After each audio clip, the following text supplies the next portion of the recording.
Well, good morning, everyone. Thank you for coming. I apologize that we got a little bit late starting off. I'd like to introduce you to Mr. Tomas Ojea Quintana. He is the Special Rapporteur on the situation of human rights in the Democratic People's Republic of Korea. He presented his report to the Third Committee of the General Assembly yesterday, and the statement, the report are available on PaperSmart as usual. We have a press release in the back of the room, which has also just been issued. I'll pass the floor to Mr. Quintana to make some opening remarks, and then he'll be happy to take your questions. Please.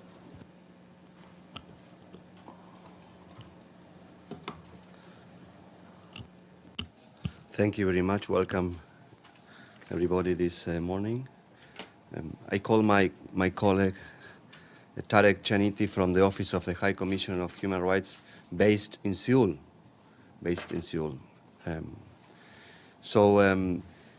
I came here to New York.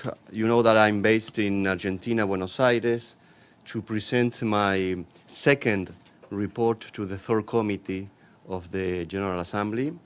That was yesterday. I think it was a good interactive dialogue with the member states, although I said that interactive dialogue was not, I would say, fully complete because the representative of the DPRK was not present on the room. Something that I may understand, but at the same time I regret, because I believe that the interactive dialogue is an important exercise here in New York.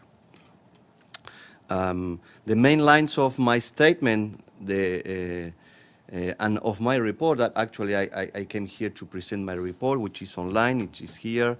I hope you had a chance to read the report. The first line is that given the current security situation in the North Korean peninsula and all the decisions being made here in New York, especially at the Security Council level, what I don't want to see as a human rights rapporteur is that all those circumstances overshadow the human rights situation of millions of people who are living in the DPRK. That's the first point. I came here to remind member states that I hold a human rights mandate also from the United Nations, although it's coming from Geneva, where the Human Rights Council is based and who appointed me. This is a flag, a human rights flag, important, and in my meetings with different stakeholders.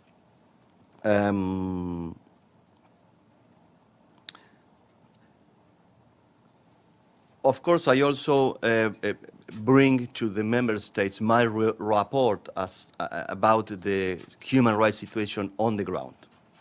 What I know is happening in the DPRK in respect to human rights abuses. And in this respect, let me make a footnote which has to do with the problem of access to information in regards to the situation of human rights in the DPRK. The DPRK do not engage with me. The DPRK reject specific country resolutions as a matter of principle, as many other members of the United Nations, and therefore there is no possibility for me to visit the country, which is one of the most important tools for reporters, to go on the ground, to talk to the authorities, to try to see victims, etc. So that's not happening. So there is a challenge on my side to collect reliable information that can be cross-checked. Basically, my main source of information are those who escape or who leave the DPRK. Most of these people live in South Korea. That's why I go to South Korea to talk to those who left and escaped. That's the first source of information that I use, and then I use, of course, information coming from first non-governmental organizations and also information from other governments, and I cross-check all this information. At this moment, what I discussed with member states in regards to human rights abuses, I will mention, it is in my report and in the press release, but I will mention the situation of persons in detention and the issue of political prison camps. I talked to recent people who escaped DPRK, and they were very clear about the fear in the North Korean society to be sent, to disappear basically, in one moment, and then the fear that this person was sent to a political prison camp. And I'm trying to explain it like this because the government of the DPRK denied the existence of political prison camps. They recognize that there are detention centers, as any detention center, any country in the world, but they denied the existence of political prison camps. So this is a very important information. Then it is the situation of those persons who are detained, severe conditions of detention in the DPRK. That's something very important that in my view, is going on at this moment. And there is also an issue in regards to the situation on the other side, on China border, where those who are detained are arrested. Those people from North Korea who leave the country are arrested in China, might be subject also to some ill treatment, and but the most serious concern is that they may be refoulement to North Korea. I have the intention to reach out to the government of China to discuss this issue. The government of China has said that, according to their view, all those who leave North Korea are illegal immigrants. My intention is to discuss with the government of China that I believe that this issue should be addressed in a case by case and individual individual cases. I would not agree with a general statement that everyone who leaves North Korea is an illegal immigrant. I think it has to be a determination of facts of why some individual left the country, and find out whether it was avoiding persecution or on economic reasons. Then there is an historical human rights issue, which is the situation of separation of families because of the Korean War, which continues very seriously with the elder people still expecting seeing their relatives.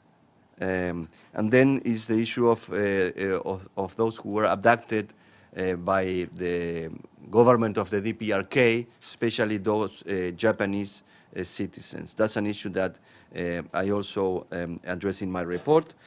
And connected to this is the issue of accountability. And I will shortly finish, so I will listen to your question. I'm sorry that I'm taking so much time, but the issue of accountability, which I try to, many delegations yesterday asked about, because it was a very important element of the human rights agenda, the how to hold accountable those who committed crimes against humanity, which it is a conclusion that the Commission of Inquiry in 2014 reached in its report. This is a component of the human rights agenda that remains alive, and it's moving forward. The last March, the group of 2 independent experts on accountability reported to the Human Rights Council a number of channels of action, and now it is the Office of the High Commissioner for Human Rights who is working on the next framework in regards to how to address accountability, how to look into the cases, how to look into the testimonies, how to look into the reliability of all the information, etc., and etc. And this is very important because what is necessary is to be ready if there is an opportunity, whatever it is, to call for accountability for serious human rights abuses. And finally, it is the issue of engagement. You may know that my strategy when I started 1 year ago with this mandate, it was the dual approach, to continue pushing for respect of human rights and to seek justice for serious human rights abuses, and on the other hand, to trying to reach out to the authorities, try to engage with the government. What I saw when I got with this mandate is that the government was this second approach, which is I want to engage. So basically, I started to discuss with other rapporteurs, the thematic rapporteurs of the special procedures, and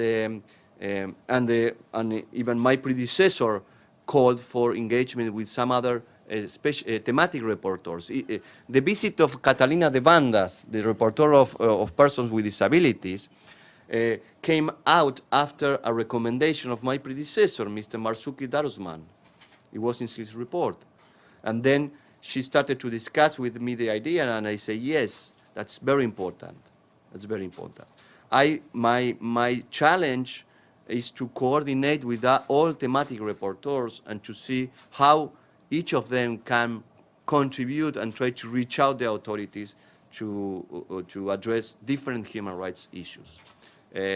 So now we have we have the special rapporteur of people with disabilities, but at the same time there are some other rapporteurs now in a process of building a relationship with the government, and of course, at the end, the aim after all is to visit the country. So we might see developments throughout the year in this respect, which is very important, which I support because I believe in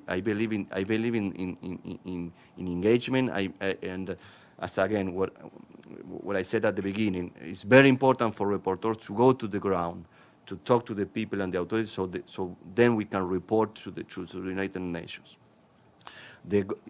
I finish with this. The government also presented the report to the Child's Committee. This is something that we need to explore. What are the opportunities there to work with, and also the CEDAW. And we thank you so much. We're waiting for this every year. I would like to ask you a little bit more about your concerns about the humanitarian impact that you cited yesterday. You spoke about wheelchairs and chemotherapy. Are there any other instances that you can give us more detail about your concerns that can help our readers understand? And secondly, yesterday in your oral report, you mentioned speaking with members of the North Korean Sanctions Committee to consider the humanitarian impact. Could you tell us how you envision that happening? Were they responsive? Who did you speak with? And could we see some changes in the 1718 Sanctions Committee approach? Thank you. Yes, that's you are right. I raised this concern yesterday at the third committee. It is in my report as well.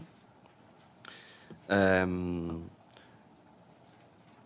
first, let me say that I'm committed to address the possibility of negative impact of sanctions coming from the Security Council into the livelihood of the ordinary people in the DPRK. while at the same time I have to say that I want to avoid any possibility of undermining what the Security Council is doing. The Security Council has its own jurisdiction. The Security Council has its own aims, and it is not for me as a human rights envoy or observer or special rapporteur to undermine what the Security Council is doing. This is a very important thing that I wanted to stress. Second, having said that, I have, as I say, the commitment to look into what will be the possibilities of the Security Council framework to really look into this question. I came here to see what are the mechanisms in this respect. There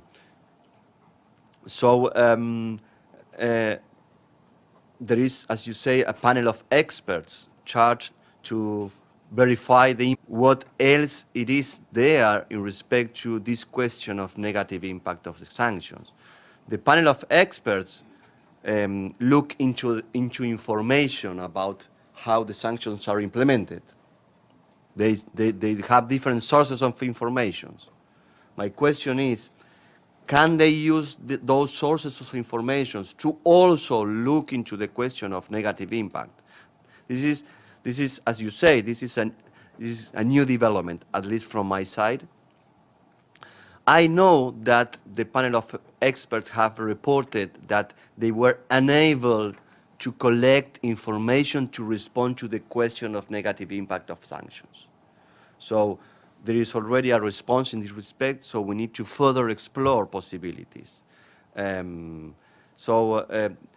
Basically, this is the issue. If you ask me what is the information that I have in this respect, I shared that information yesterday with the member states, which is not much. I have some information, and I'm not in a position to what extent these sanctions are having a negative impact. I have some examples. I don't think that such an examples can make a general picture of the situation at the moment, but this is an anticipation of a possibility, which as a human rights rapporteur, I believe I have to raise here in New York, and I did it with all stakeholders that I met. Okay, here please, and then in the back.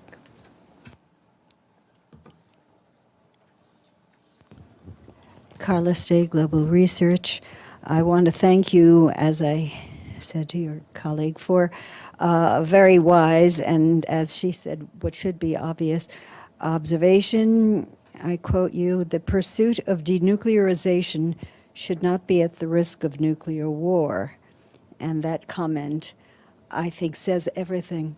I understand you were not actually in North Korea. I was in North Korea in May.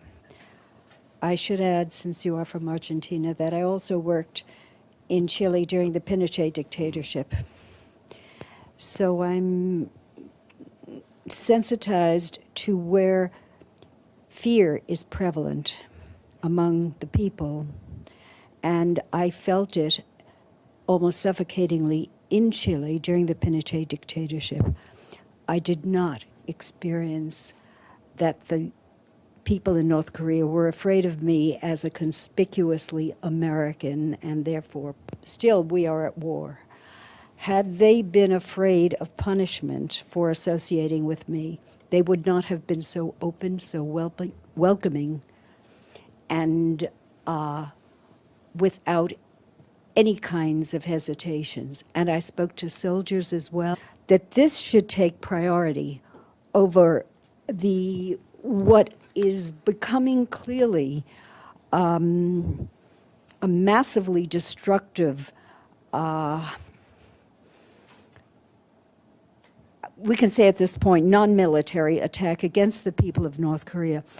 There is incontestable evidence that the Children's Hospital in Pyongyang, the Akriu Children's Hospital, which is magnificent. I worked at Cornell Medical College in Columbia Presbyterian Hospital, and I can say that the Children's Hospital in Pyongyang is extraordinary. It's an achievement.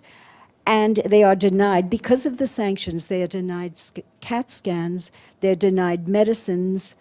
And I spoke with an American I'm terribly sorry to interrupt. No, this is extremely interesting. Unfortunately, we do have other questions as well, please. Thank you. As a rapporteur on human rights, are you in a position, or is there any way in which you can point out to the Security Council that the effects of the sanctions, the way they're being implemented, will ultimately put them at risk of being indicted for crimes against humanity?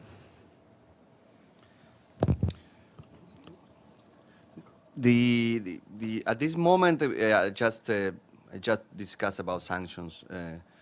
My priority is to try to have a conversation with member states of the Security Council to raise my concern in this respect, and we are at that stage at this moment. There's a question in the back, and then Matthew Lee, and then Thank you. My name is Takasato from Japanese NHK. Thank you for timely briefing. My question is about the Japanese abductee. In making this year's report, in the period of making this report, have you ever heard about the situation of the Japanese abductee which still live in North Korea? And one more question is about, as you mentioned, the dialogue with Chinese government in terms of the to case by case to treat with the defector from the North Korea. So do you think that the Chinese government stance is very stubborn to not to be flexible to deal with this issue as a humanitarian issue? Thank you. On the abductees, because I do not have a relationship with the North Korea authorities and the government, I don't have further information about it. It is, but continues to be of my concern. Of course, it continues to be the concern of their families.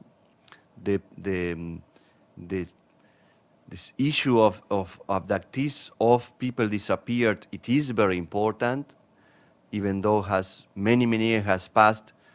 As long as the families do not receive proper information about what happened to these people, where are they, and if they died, where are their bodies, there is still a responsibility of the government of North Korea towards the families who have these human rights to be informed about the whereabouts. This is so I am not in a position to really talk about prospects of how the government of China will address the problem of repatriation. Yes, we know that, again, the government of China has expressed that they see the problem as economic migrants. So the evidence is out there that those who are repatriated, even if they first left on economic reasons, might face serious human rights abuses, and therefore the principle of non-refoulement apply to China, who is a state party to the Refugee Convention. This is the logic. Matthew, followed by Farnaz, please. Sure. Thanks a lot. Matthew Lee, Intercity Press, on behalf of the Free UN Coalition for Access. Thanks again for this briefing. I wanted to ask you about something that's in your report. Just there was this line in paragraph 11 that jumped out at me where you said, where it says, in the third person, that the Special Rapporteur continues to have informal contacts with officials of the Democratic People's Republic of Korea with the support of a wide network of regional and international CSOs. So just if you could say a little bit more, it's obviously sort of grabs. And on the question of the sanctions, last time Yes. you were here, you talked about, at that time it was a ban on coal sales. Since then, they've moved to seafood. Can you say what the impact, I mean, obviously, they would say the goal is to stop the part of the revenue going to the government for its nuclear program.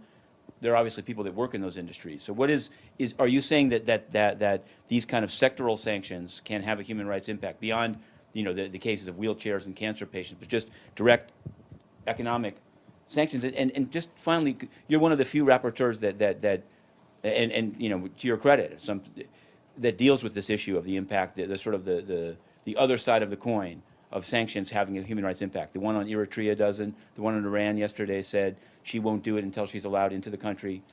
Is your approach just based on your personality? Is it part of your strategy to try to get governments like Myanmar previously to engage with you? How would you explain it? And do you think the UN system should in fact have a consistent policy of either addressing the impact of sanctions or not? Or should it be up to each rapporteur? Thanks. Thank you, Matthew. I think that here in New York, at the Security Council, should be some space and some mechanism dealing with this, which I don't see at the moment. I will respond first to that. Yes, I remember last year talking about sanctions just smoothly because the sanctions were already there, but it was not clear to what extent they might have an impact. And now this year, again, as you say, the sanctions regime has increased with bans on exports of seafood, coal, iron, lead, etc., textiles. So yes, the question on how this will impact on the economy, because to be honest, as a reporter, I don't want to see that the United Nations is putting the government of the DPRK in a position to choose between nuclearization or economy. Now, having said that, I want to repeat something that I said many times, and it is at the outset of all this discussion, which is that the government of the DPRK is the main responsible to respect the human rights of their people, to put all the resources in the human rights, whether it is civil and political rights or economic, social, and cultural rights. It is their responsibility. I believe that there are patterns of serious human rights abuses in North Korea, and this is something that it needs to continue to be said, because this is reality. And as a reporter, after 1 year as a reporter, based on my own elements of information, I can reach that conclusion. There are patterns of serious human rights abuses. Then we discuss in which areas, but they are. So this is a very serious situation in North Korea. So the question of how the sanctions operate in the country has a relationship also with this question of patterns of human rights abuses. So we should be very careful when addressing these questions of negative impact. It's not a matter of being on one side or another side. It's a matter, at least from my point of view as a human rights reporter, is to care about the livelihood of the people of living in the DPRK. That's the main objective. I hope I responded to that, Matthew. And the other question, it is interesting, because on my strategy to engage the other approach, I started to talk to those humanitarian organizations who are working on the ground, who are committed to help the people of the DPRK on the ground, with a lot of challenges, but they are still doing that, and they deserve my respect.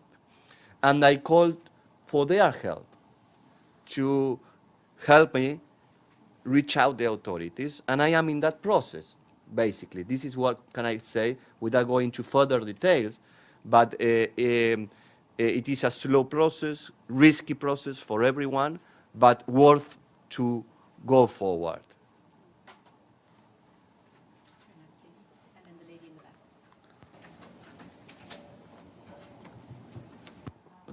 Hi, thank you for the briefing. I wanted to ask you if you could compare your findings this year to last year's, and what areas did you think human rights had gotten worse, and if you saw any improvements also. And you know, the Security Council says the only thing left to sanction is oil. And if they end up sanctioning oil, what kind of an impact do you think it would have on the lives and livelihood of ordinary North Koreans? I think I will finish with the issue of sanctions now, because I don't have anything else to say in that respect. It's very, very clear my stance on what I look for. In respect to the human rights situation, what is, I'm not saying it's quite new, but the new information that I have, and again, let me repeat that, it is the situation in the border area with China. What's going on? Those who want to leave, and what's the who might face situations where they get married with Chinese citizens, they might get pregnant, and they give birth to children who do not have nationality, because Chinese authorities do not recognize this as Chinese citizens, as the government of the DPRK neither. So, this is a problem quite serious, with the additional obstacle of accessing to the area and to information, because both countries are close to that, you know, to observe the situation. And we were discussing with our colleagues, this situation resembles the separation of families during the Korean War, because many of these who escaped North Korea and reach to South Korea, they leave families in North Korea. Some of these women, they leave their children in China. So it's extremely tragic what is going on in this respect from the human rights point of view. And then what might be also a new trend, not quite recently, but at least from my information, is the control over the access to information inside the country, inside the DPRK. The surveillance of the Ministry of Security against the people living in the DPRK in respect to access to outside world, especially. It seems to be a concern in this respect. That's on the speculation side. I will not say, I don't have a reason why, but this is happening. And the risk, first, of course, it's against the right of everyone to access to information. But second, they risk serious reprisals and arrest, and also the fear to be sent to a political prison camp. So this is something important. I included in my report, and if you go to the paragraph 26, information which was out there, but we need to follow up on. For example, that the office of the prosecutor in the DPRK, has reportedly been instructed to inspect some of the facilities. These are the kind of is the kind of information that I want to discuss with the DPRK. What kind of facilities? Anyone, and I don't have more information. That's the issue. You know, what you are doing in this respect, because you might be, you know, doing something which is in the right direction, and we might support you to improve that, you see, but because we do not have engagement, we do not have a conversation, we do not have exchange of information, I don't know. It's very difficult.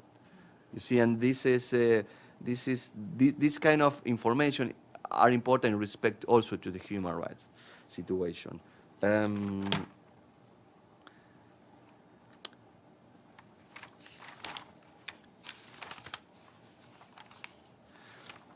Well, yeah, I'll leave it there. In the back and then in the front. Thank you. Thank you for the briefing. It's Pamela Falk from CBS News. My question is about the December trip you talked about. Can you talk about, will you be speaking with families who have left or human rights experts? And on your testimony, you said that there was some progress in selective engagement with human rights groups. Why do you think it's not with the Special Rapporteur's office? Maybe that answer is obvious, but why is it not? And then one little follow-up to Shauna's question on 1718. I know you said you're finished with sanctions, but since I understand the disability questions of wheelchairs and exports, but on coal and seafood and what the Security Council has recently. Thank you. Right. So, 3 questions, right? I think. Yeah, well, yeah, I'm planning to visit the region, going to South Korea. I visited twice South Korea. I haven't gone so far to the demarcation line. I decided not to do it during these 2 first missions. And I want, I'm evaluating if this is the time for me to go to the demarcation line in the next mission in December. Just an element on the Is mission. it in Panmunjom or some other place? No, yeah. So, so that's for the trip, and I am deciding also to go to some other countries if possible during this trip. So you will know, and yes, basically first I will meet again those who left the DPRK. I want to meet those who recently left the country. That's very important. Recent information, because we know all those who gave testimony about many years ago. I want to reflect on updated information. That is very important. That's what I go to the region and try to talk to those who recently left. That's the main objective. And then, of course, talk to the authorities, especially in South Korea, because, of course, South Korea plays an important role. And South Korea also has a lot of it's a very important framework in regards to the human rights situations in the north. So this is important for me to go to discuss with the officials. So second one was, I know that I was one of sanctions, but the second one was About the engagement with the human engagement. rights community. Yes.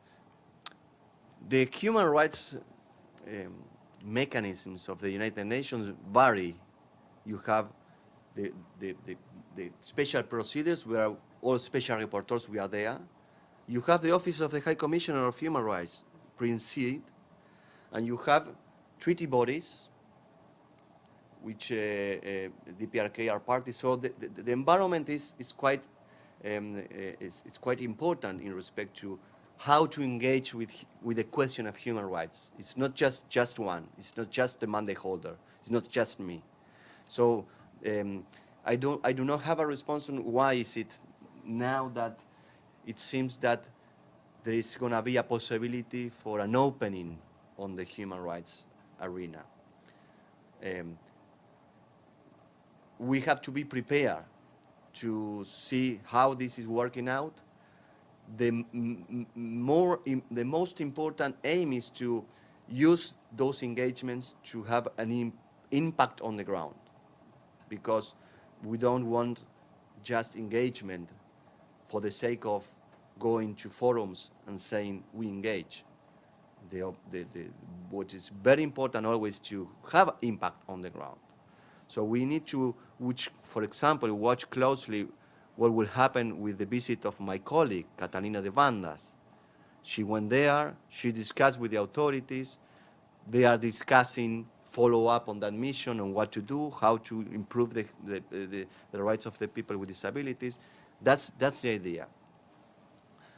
What is very important, though, and I have said this to all my colleagues from the different mechanisms, is please let's work in coordination, because we don't want to see my mandate to be undermined.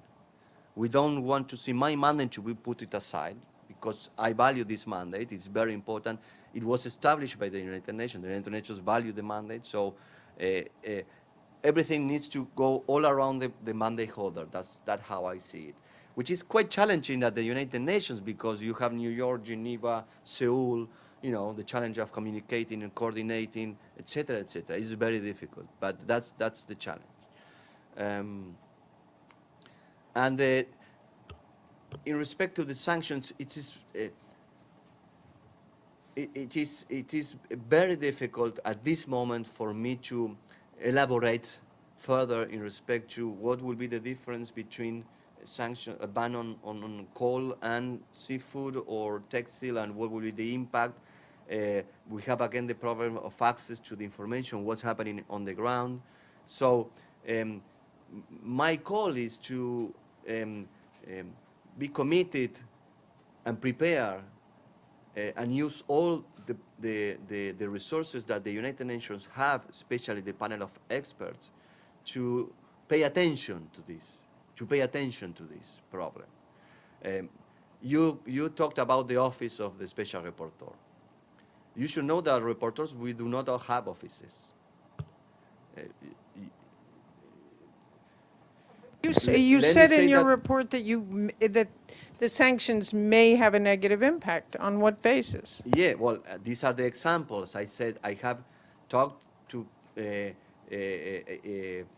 problem of humanitarian agencies having obstacles in terms of finance. So I'm not bringing any assessment that there is happening in a widespread. I said it at the beginning. I don't have a general picture of, all these bans, as your colleague asked me, Matthew, that all these bans, how is the impact on the economy as a whole? I haven't reached that point. I don't have information. This is quite new at the same time. But there are some examples, access to cancer medicines. I received that information. That is being stopped. Access to wheelchairs is being stopped. You see, exactly. So, well, but I cannot further elaborate on that. But are you asking the Security Council to target their sanctions?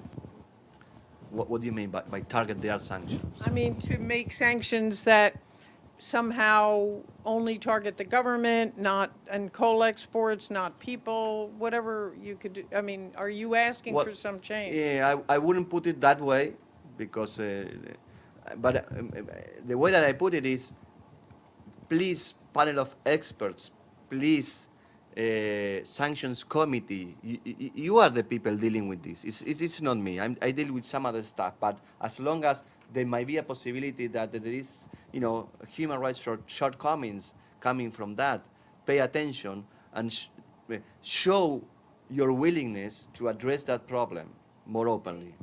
Sorry, I'm afraid Experts I respond? do have to give the floor to the other. Did the I panel of didn't meet experts? the panel of experts this time. I met the sanctions committee, and they were. What was important is that they received me. They received as a human rights reporter for a meeting. They didn't say, well, no. They received, and we had, I would say, productive discussion with them. All right, I'm afraid we have time for just one last brief question, and then we're done. I want to get into a definition of what human rights involves, because, and then I have a follow-up.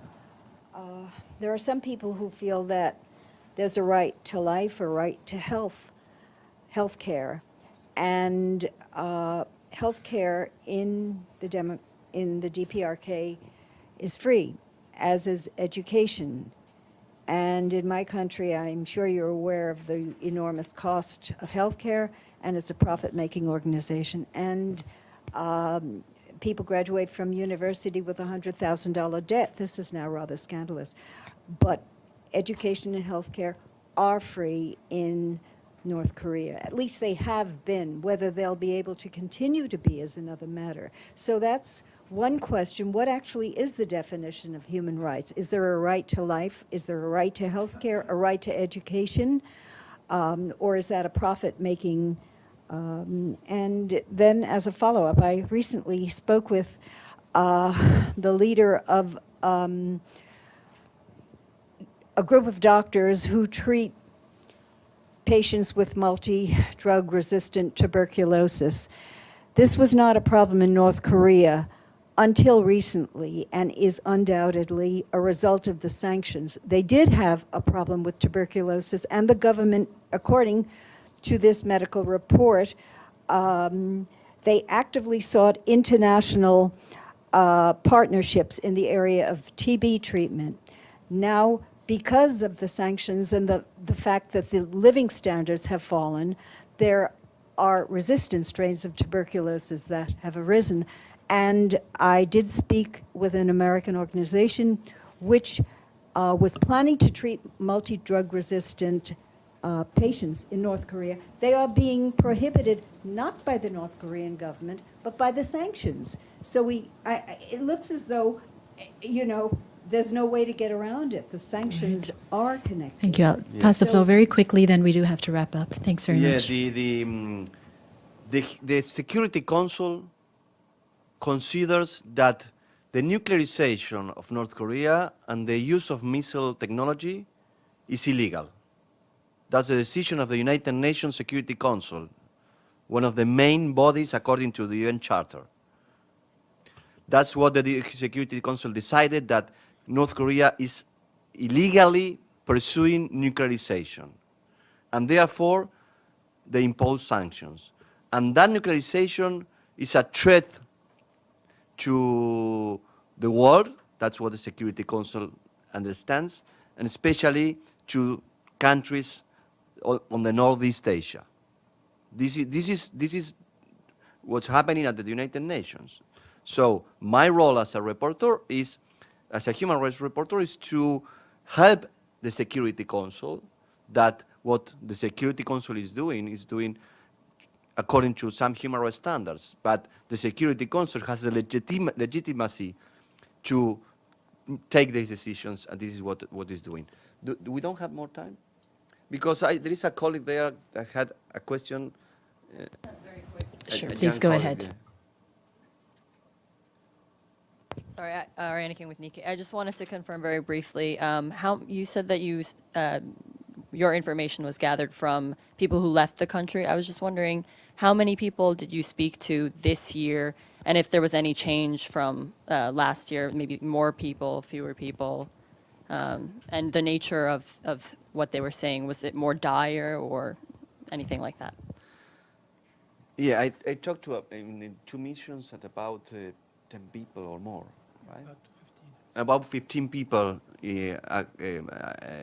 I talked to 15 people, both men and women, who share with me their stories and different kind of stories. I remember, during the last mission, I talked to many women who recently left, leaving children in China. Yes, again, I mean, without going into details, it is important to talk to the escapees. For me, it's the primary source of information. Again, it's the primary source of information. Thanks very much, everyone. If you do have follow-up questions, feel free to get in touch, and I can pass them on. Thank you.